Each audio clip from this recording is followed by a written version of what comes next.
السلام عليكم حبايبي، عاملين ايه؟ يا رب تكونوا بخير. قبل ما ابدا الفيديو معاكم بحب اشكر كل اخواتي وحبايبي اللي كتبوا لي التعليقات الجميله دي. ربنا يا رب يجعله في ميزان حسناتكم، بجد فرحتوني واسعدتوني. ويا رب دايما كده تكونوا في ظهري وتكونوا معايا. انا هنا رسمت رسمه الفانوس ده وقصيته، وهقص الجزء الصغير ده علشان اثبته في قلب الفانوس. هقصه من الورق الذهبي ده. قصيت الفوانيس من الفوم الاسود، وقصيت الشرايط الذهبي منها الكبير والصغير. الفوانيس دي كلها انا قصيتها من فرخ فوم واحد. هثبت الشرايط الكبيرة في قلب الفانوس والشرايط الصغيرة على الجناب بالشكل ده. بقى معايا الفانوس بالشكل القمر ده. ثبت كل الفوانيس بالشكل اللي انتوا شايفينه. جبت ستيكر المطابخ ده، هرسم عليه حروف كلمة رمضان كريم، وهرسم عليه النجوم والدواير دي. بعد ما رسمت الحروف كلها هفرغها بالمقص بالشكل ده. خلاص كده انا قصيت كل الدواير والنجوم الكبيرة والنجوم الصغيرة، وكمان فرغت كلمة رمضان كريم بالشكل ده. شكلهم بقى تحفة. جبت قطعة ورق مستطيلة من ورق الكانسون الأسود، وقست المسافة في النص وأخدت علامة، وبعد كده وصلت الأطراف بالشكل اللي انتوا شايفينه، وقصيتها كده بالمقص على شكل مثلث. قصيت من الشكل ده بعدد أحرف كلمة رمضان كريم. هثبت كل حرف من الحروف على ورقة منه بالشكل ده. شكلهم بقى تحفة. هجيب الخرامة واعمل فتحات كده في الفوانيس، وبعد كده هجيب قطعة من الخيط هتكون معايا طويلة شوية، هثبت فيها فانوس ونجمة كبيرة ودايرة كبيرة، وبعد كده نجمة صغيرة ودايرة صغيرة، وفي آخر الطرف هحط نجمة صغيرة خالص.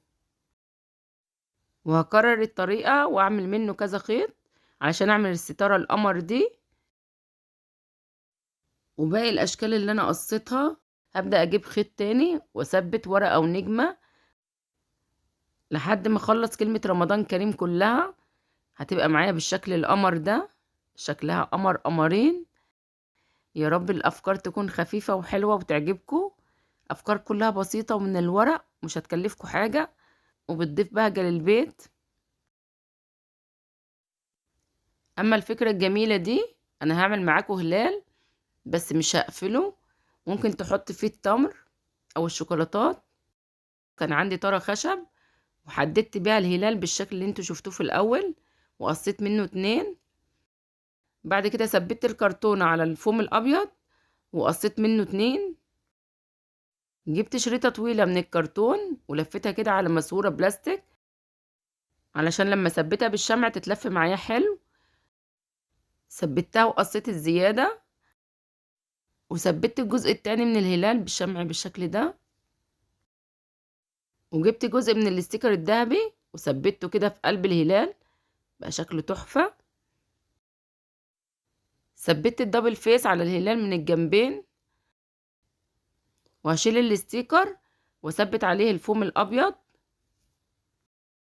ثبت الدبل فيس على جنب الهلال، ثبت شرايط بالشكل ده، وهثبت عليه شريطة من الفوم الأبيض. خلاص أنا كده قفلته. عندي شريط اللون الأبيض الجميل ده، هلف على جناب الهلال كله. اللون اللي بيخلي شكل الهلال بيبقى قمر. أنا جبت قطعة من الاستيكر الذهبي ده، وعندي الرسمة دي أنا كنت طبعاها من موقع بنترست، وهبدأ أرسمها كده على الاستيكر الذهبي وأفرغها. هتبقى معايا بالشكل القمر ده. ثبتها كده على الاستنسل الشفاف عشان ما تتبهدلش مني، وقصيتها. عملت منها 2، هثبتهم كده على جناب الهلال.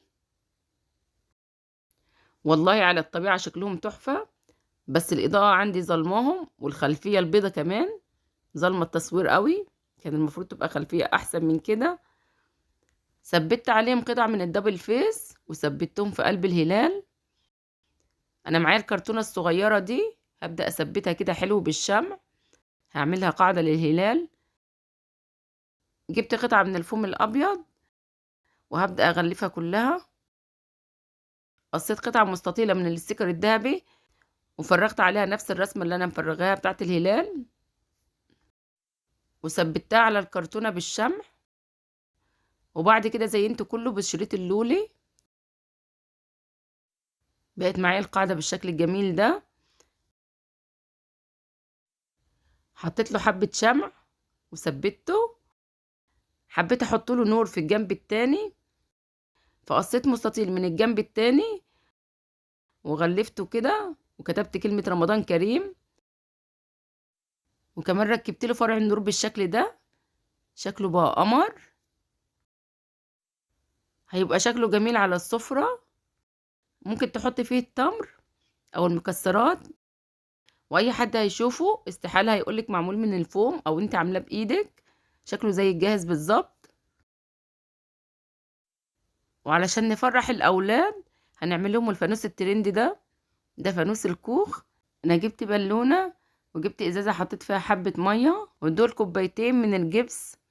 هبدأ انزلهم بالشكل اللي انتوا شايفينه في قلب الازازة وهرجها. وبعد كده هثبت البالونة في قلب الازازة وهفضي فيها كل الجبس بالشكل ده. وهلف البالونة بسرعة بعد ما ربطتها. هلفها على كل الجناب. وبعد كده هثبتها شوية حوالي ساعة ونص او ساعتين. بعد ما نشفت معايا بالشكل ده انا فكيتها هنا بالمقص. بس لو عندك حاجة تانية غير المقص، لو كتر او اي حاجة فكيها، لان المقص ممكن يكسرها منك زي ما عمل معايا فتحة صغيرة بالشكل ده. جبت دايرة من السوليتيب ولفيت عليها بالقلم كده، اخدت المقاس وفرغتها كده بقلب القطر ده. هتبقى معايا الفتحة بتاعة الفانوس. وعملت كمان فتحة في الجنب علشان اثبت فيها جهاز الصوت. وسعت كمان الفتحة على مقاس الاسطوانة. جبت حبة من الغيرة وجبت مناديل المطبخ دي وبدأت اثبتها كده على الفانوس. ولما نشف بقى معايا بالشكل الجميل ده. انا عندي شرايط الفوم دي كانت في اجزاء عندي قطعتها مربعات بالشكل ده.